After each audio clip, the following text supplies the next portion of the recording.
ეთნოფორის შემოქმედებითი ჯგუფი თბილისს სტუმრობს, სადაც ჩვენი მასპინძელია, უნიკალური ოჯახი და უპირველესად, რა თქმა უნდა, ხაზი უნდა გაუსვა იმას, რომ ოჯახში 7 დედმამიშვილია და ამ ოჯახის თავს წარმოადგენს ჩვენი დიდი ხნის მეგობარი პაატა მელაძე, ხოლო მისი მეუღლე შორენა შანიძე. გამარჯობა ბატონებო, მადლობა მასპინძლობისთვის.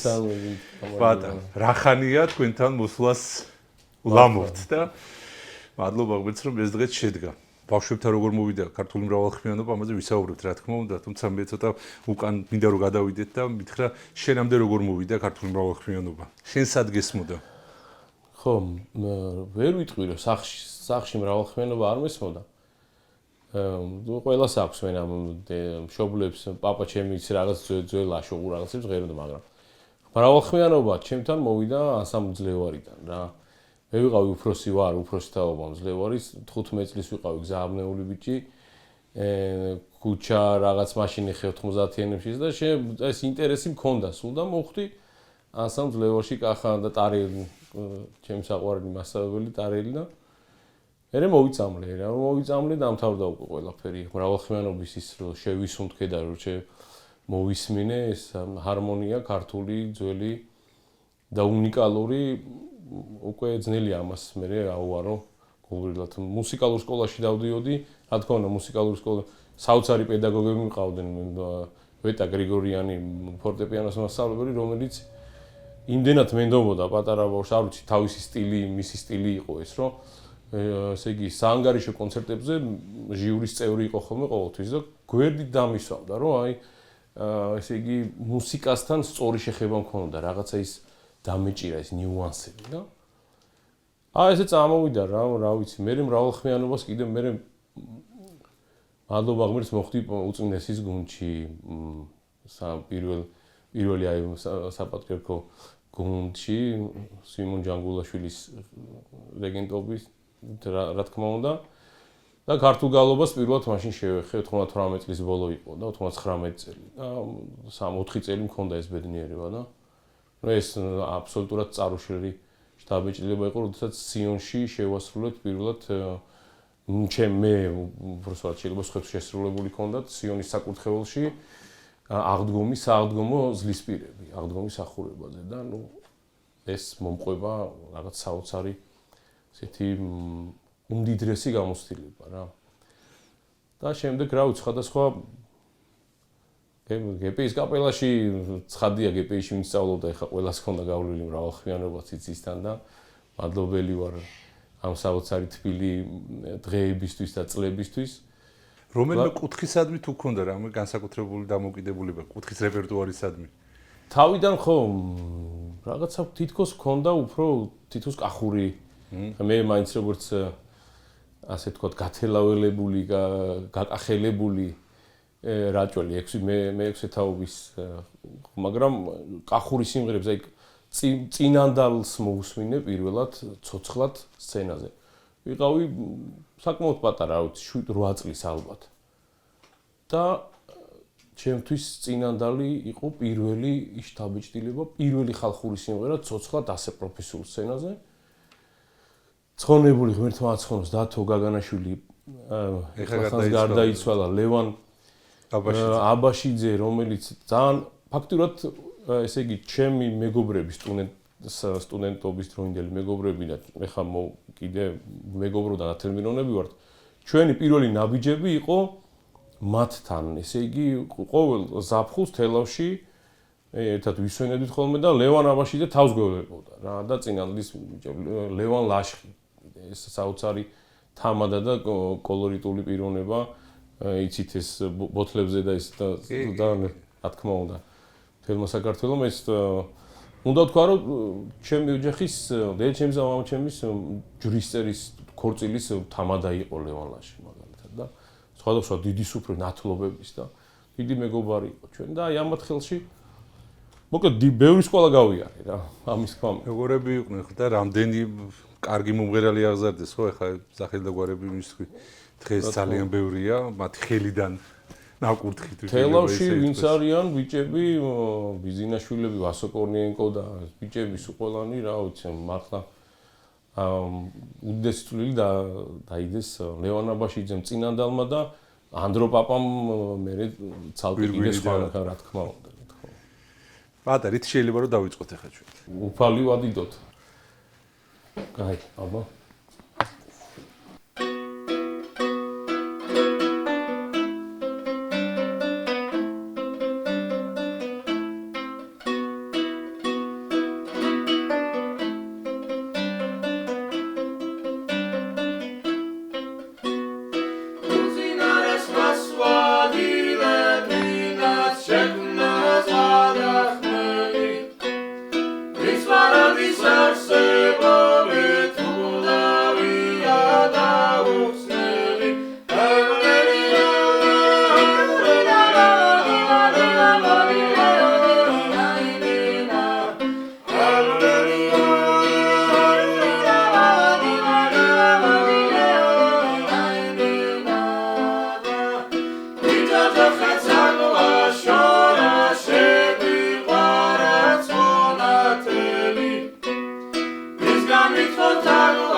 დიდი მადლობა. ბატა, ჩვენ თქვით თავიდანვე რომ ძალიან რთული იყო ამათი შეკრება. როგორ ვახერხებთ რეპეტიციებს და როგორ უყრით ამათ თავს, იმიტომ რომ ფაქტია რომ ჩვენივრად გარეთ შემღერებულები. ხო, სარეპეტიციო პროცესი როგორ არის? სარეპეტიციო პროცესს გეტყვით რომ სახს მიღმა არის სარეპეტიციო პროცესი. ისინი ყველანი უფროსებმა დაიწყეს და მე ეს ყველა მიყვება.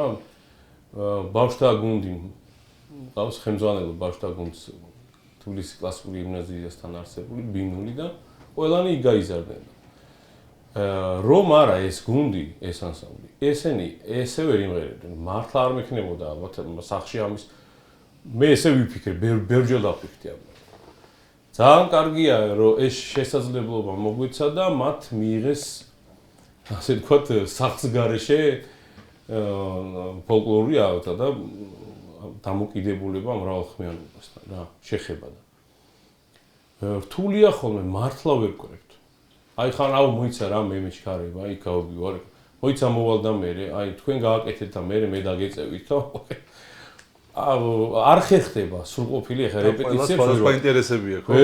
ერთი მინდა აღნიშნო ჩემ მეუღლეც ნუ ახლა არჩეულად ღერის და თუ ხო იცით იოგები თუ არ არის ფორმაში თუ არ ამღერე არა ესე იგი საკმარისი ერთი დღე რაღაც წავიღე მეორედაც უკვე ფორმაშია და ლიტვაში გქონდა გასტროლი და არიქა აბა პაესტკა ხო გასტროლი არცად არ არიან ნაყოფები თბილისი თელავი და უცბად კლაიპედაში თან ისე მოხდა რომ ყველაფერი იმ ხარემ ლიტვის კლაიპედას ფესტივალის ხარემ დაგოფინანსა და მეგობრები აქ ძალიან დაგვიდნენ ხარში რაც საჭირო იყო ყველაფერი გავუკეთებინა და აი მან დიფიქრეს რომ რეპეტიციები აუცილებელი იყო. უნდა გენახა დანიშნული ქონდა რეპეტიციის დღეები და საათები და ყველა უკლებლივ იყო და აი მაშინ მიხვდნენ რა მნიშვნელობა და ისე აქვს რა ქვია.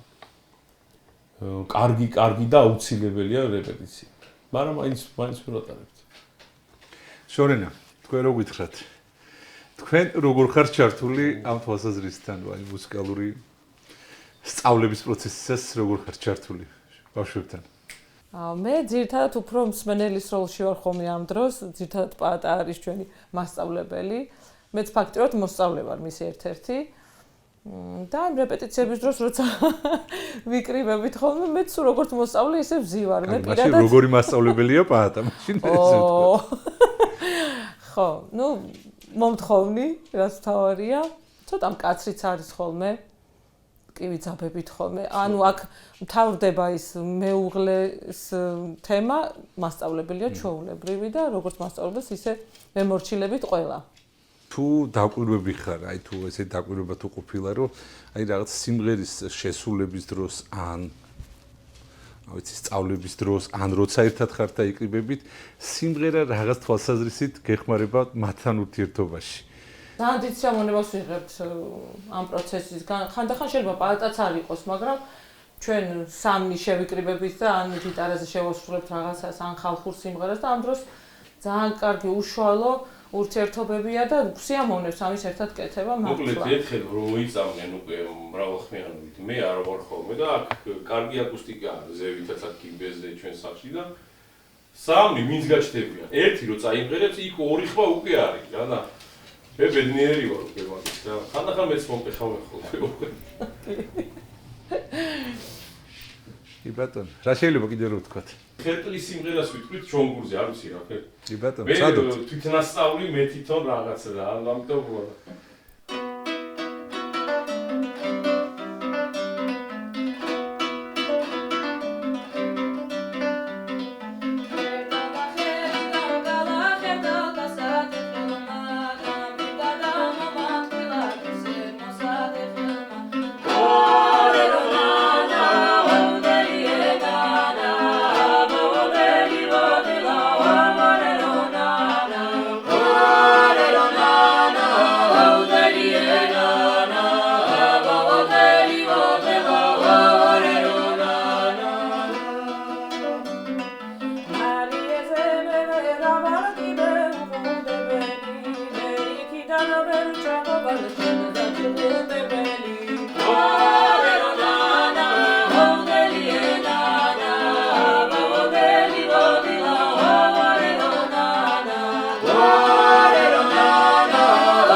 წუწუნებ რომ თვითნასწავლი ვარო, მშვენივრად ვკვლავ.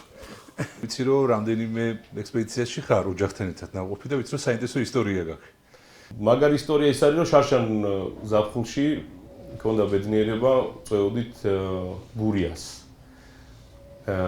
ანსამბლთან ერთად და ბუნებრივად მთელი შემადგენლობით და ბატონ ვასილ ცეცხლაძემ საოცარი ესე იგი ლექცია, გაკვეთილი, მოფერება ჩაატარა ქართულ გალობასთან დაკავშირებით და შემდეგ მეორე დღეს ხუცესმა სახელოვანმა და ძალიან უმაგრესმა ადამიანმა, მაგარმა ლოტვარმა, მაგარმა მუღერალმა ტრისტან სიხარულიძემ სულ 15-20 წუთში გვასწავლა რამის ხო არ იტყუები შვილო რა იყო რატომ იყურებ 15-20 წუთში ვასწავლა ვარლამ სიმონიშვილის შემოქმედებიდან ვარლამ სიმონიშვილის სიმღერა თუ არ ვწდები სოფლად მოდის შემოქმედება. ხო, მაგარი ის არის რომ ნიკოლოზი 6-ის იყო შარშან და ვერაფრით ვერ დავაკავეთ მოკლედ ბავშვი.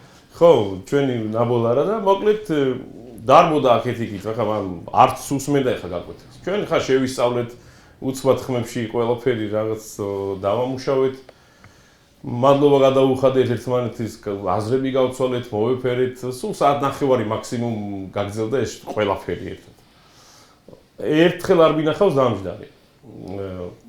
და ხა არ მოусმინა და მეც არ დავაწყე. რომ დავბრუნდით თბილისში ერთ კვირაში ბანაკში წავედით მთელი შემადგენლობა ბინულიან ოჯახიან. დილარი გამდენ 6 საათია ვემზადებით სამზადისად. ნახევრად ძილბურანში იმ სიმღერას ღეროდა რას ტრისტანმა გვასწავლა ჩვენ, მაგრამ ამას არ მოусმენია და ის მიკვირს საიდან როგორ ისწავლეთ ხო და თან მეორე ხმას ღეროდა. პირველი ხმაც იცი მეთქი და კიო ვიციო. დავინტერესდი, აბა მეთქი მიდი და თქვა პირველი ხმაც. ეგ რა არისო, მე ბანიც ვიციო. აბა მეთქი მიდი, მე დარწმუნებული ვიყავი რომ ვერ იტყოდა და ბიჭო ბანიც არ თქვა, ყველა ხმა ასე აუკრეფია. ეთყობა ადრე 100 ასწავლინე ხა რეპეტიციები ის ქონდათ ხოლმე სოფლად არა. ყოფაში რომ სრულდებოდა სიმღერა, მამაპაპის ნამღერს თუ ოჯახის ნამღერს თუ ბებია ბაბუების ნამღერს ასე ისმენდნენ და ვინ დაჯდებოდა ვინ და ასე ჩემი აზრით ხო? ჩვენ რო გონია რომ ცელქობდა და არ გისმენდათ თურმე ხო, ასე რაღაც დასწავლი ამბავი. ხო შეგვიძლია ხო რომ შევასრულოთ? აი შევეცდებით ეს ჩონგური ჩემი ის არის აქილევსის ფუძე.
დიდი მადლობა.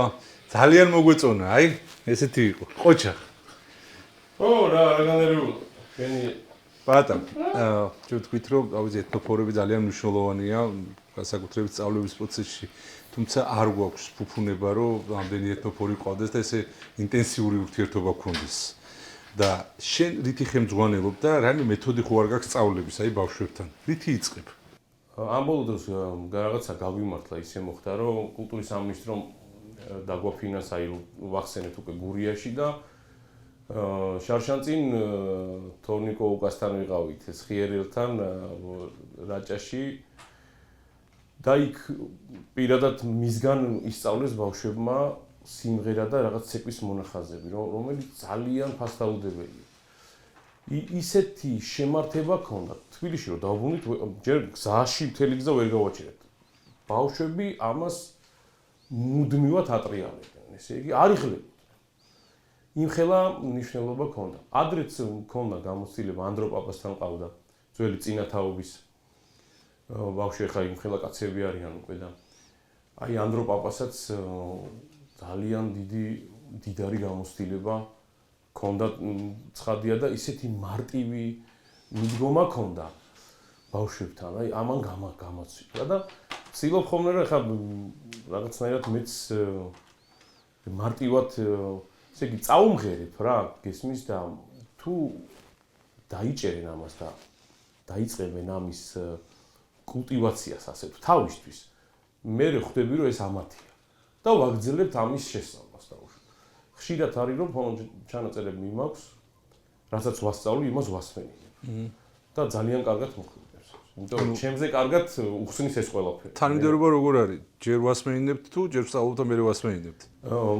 ესე არ მაქვს. აი ხანდახან არის რომ ვასწავლი სიმღერას და მერე ვასმენინებ. აი ნახეთ როგორ მღეროდნენ და ძველ ჩანაწერში ხანდახან ხმები რთულადაც ირჩევა ხა ჩვენ ზასული ადამიანები და უფრო გაწაფულები ამაში ვიადვილდება, მაგრამ იმათ ხანდახან უჭირთ ხოლმე და რამდენჯერმე უწევთ, მაგრამ ძალიან კარგად აღიქვამენ ყველაფერს რა.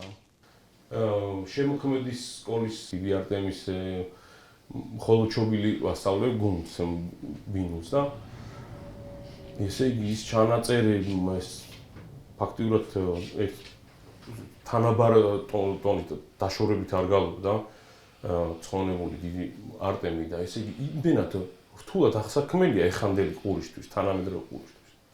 რამდენჯერმე დაჭირდათ ამის მოსმენა, მაგრამ საოცრად იმოქმედა რა. ტაძარში ვდგავართ მსახურებაზე. ტაძარში გვაქვს არაჩვეულებრივი პოტენციალი, მაგრამ ასა კი ვერ გვიწყობს ისე. ხან მოვლენ დადგებიან კი, მაგრამ ღამისთევაზე უნდა თქვა რომ არიან კი. შობის ღამისთევაზე, აღდგომის ღამისთევაზე ყოველთვის არიან და ყოველთვის გალობენ. არა, ყოველკვირეული კვირეული რუტინა ცოტა უჭირთ რა.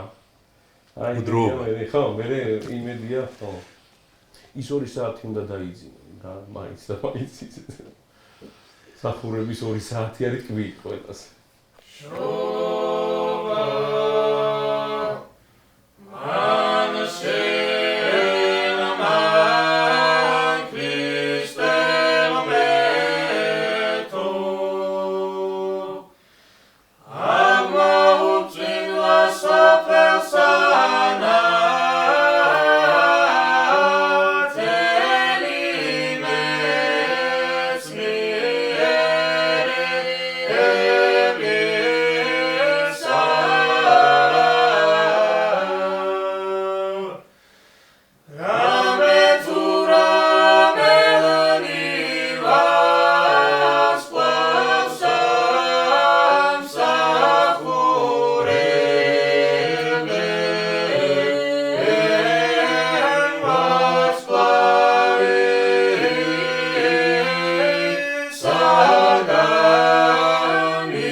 მართლა ძალიან გემრიელად ხართ შემღერებულები და თავისუფლად შეიძლება რომ ანტიბონურათაც თქვათ დრო რო იყოს.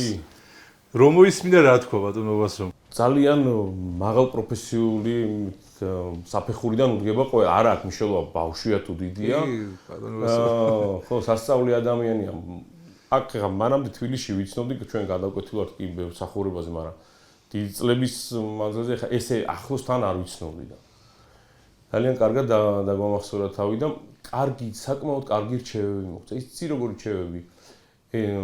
თვითონ პრაქტიკაში მთელი ცხოვრება, ესე იგი ამას ემსახურება და პრაქტიკა აი პირადად რო გამოცადა ისეთი რჩევები, დავუშვათ ტემპი როგორი უნდა იყოს, ამა თუ იმ საგალობლის დინამიკა როგორ უნდა ისმინებოდეს აუცილებლად ტექსტი ხო მოკლედ სხვადასხვა ხასიათი ახსნა ძალიან კარგად რა ქორიძის დაუშვათ როგორი ხასიათი შეიძლება იყოს არტემის როგორი ხასიათის კერესელიძის ეხლა რომელიც შევასრულეთ დაუშვათ და არაჩვეულებრივი გაკვეთილი მივიღეთ რა მისგან. ნოტები ვიცით თუ ზეპირად ვსწავლობთ? ნოტები ცნობთ რომ ნოტებია. ხო, ესე არ ვიცით. ბატონო. პროფესიულ დონეზე არა სამწუხაროდ. ბატონო, მე ვიცი რომ გიტარის თანხლებითაც ბრერით. კალაგურ ფოლკლორს. ხო? ხომ შევასრულოთ? კი ბატონო.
დიდი მადლობა. ბატონო, სად უფრო კომფორტულად ხარ? ძალიან კაი კითხვაა რა. გალობაში მეტად კომფორტულად რა. რაღაცა უფრო მეტ რაღაც არ ვიცი. ვერ დავიჩემებ იმას რომ მაინც ახლა ლოცვით უმხლებმა გადატყავებული, მაგრამ აი რაღაცა სასწაულ ენერგიას გზნობ რა. გალობა განსაკუთრებულად ამშვიდებს და მეხმარება რა. სხვანაირად მეხმარება ბოლო წლებში ასკარად. თუმცა კი ამ ბოლო წლებს არ უკავშირებ მაგას. ეს დიდი ხნის გამოცდილება უკვე ფაქტურად წინა საუკუნე როგორც თქვი 90-იანის ბოლო და ანუ ეხლა ცოცხლდება ის ყველაფერი და ეხლა ვიღებ იმ გემოს ვიგებ იმ გემოს. რომელი სკოლა უფრო გეადვილება? უფრო აღმოსავლეთი თუ უფრო დასავლეთი? ხო, გააჩნია რომელ ხმას ვამბობ რა. ყველას თავისი სპეციფიკა აქვს რა. რაღაცა იცი რა, ხანდახან არის ხოლმე რომ საშემსრულებლო ისინი ესე იგი გინდა რომ გაგიტაცოს და რაღაცა ვიღაცა ტაში დაიყვეს და მანდ უკვე მთავრდება გალობის თლიანი არსი რა და დასავლურს აი გელათურს და დასავლურ შემოქმედის სკოლას უფრო აქვს ის ხიბლი რაღაც სხვანაირი. ისე მოუგრიხო ისერი იმ ნოტებს და ისე გადახვიდე და გადამხვიდე, მაგრამ აღმოსავლეთში ისეთი რაღაცებია, რა ვიცი, ვერ შევადრი რა, ძალიან მჭირს.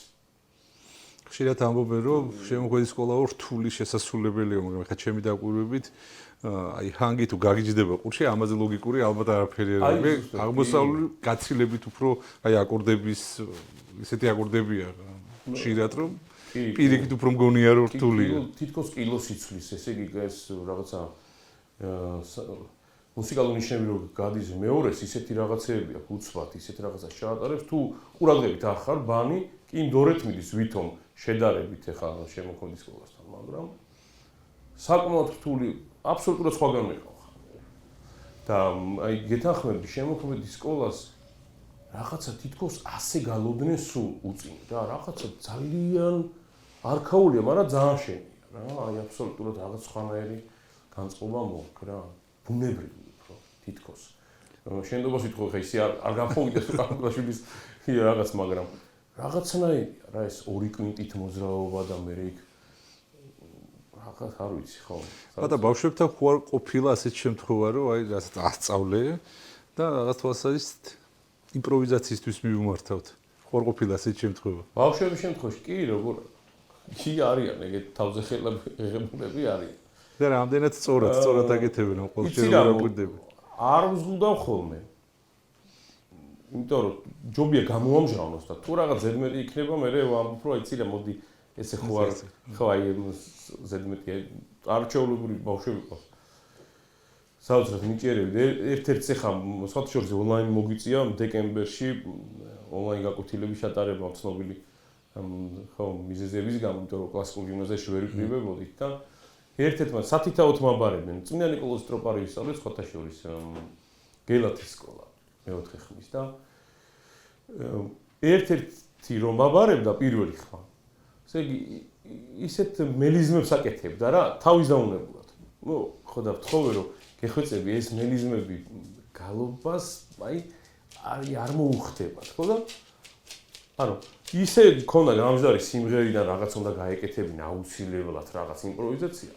რო გალობაშიც ასე გაქვს, მაგრამ მოხსენით ეს თვითონ მიხდა რომ ძალიან სწორი გადაწყვეტილება იყო და აბსოლუტურად მიიღო. ანუ ჯობია რომ თქვას ბავშვმა რაღაც იმპროვიზაცია გამოხატოს.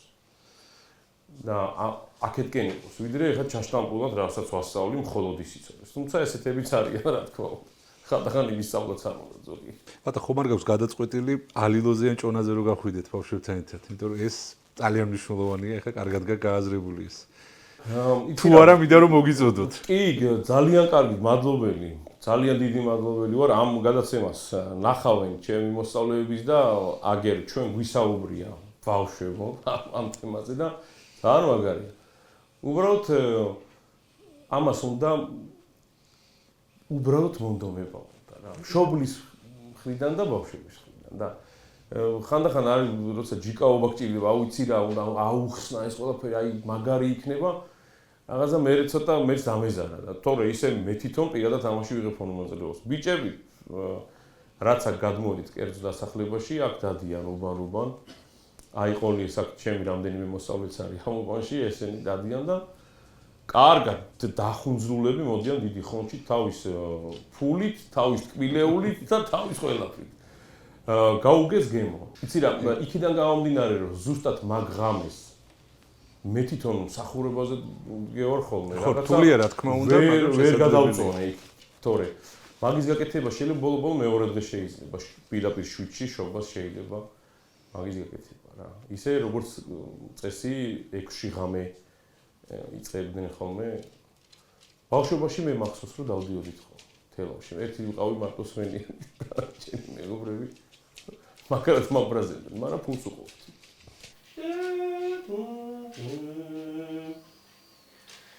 შე